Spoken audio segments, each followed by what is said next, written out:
Hello everyone, welcome back to the next video. In this video I will show you how to use the export annotation inside GdScript to create a property inside your Godot scene. So let's get started. So here I have a simple Godot project created.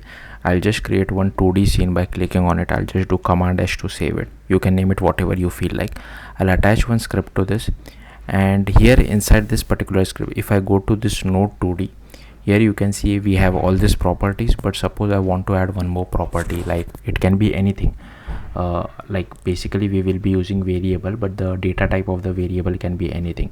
So suppose I can write something like this: @export var is, this you can name it whatever you feel like, is game started as false. Command S to save, and here you can see we have received that particular property from our GdScript inside our Godot scene. So you can either check this checkbox as well. Now given that I have checked this checkbox, that doesn't mean this value will automatically change to true.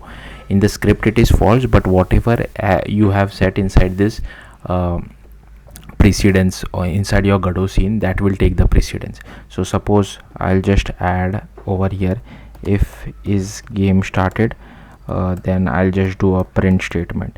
Just wanted to show you that the thing which you have set it inside the Godot scene will take precedence. So I'll just run this. I'll select the current scene, and here you can see we are getting hello, because the value of this was automatically true. This was ignored, but this is just to create the property inside our Godot scene with the help of this export variable. Now if I just check this as false, and if I run it, now I won't see hello. So hopefully you got the point. That's it. Thank you for watching. Bye.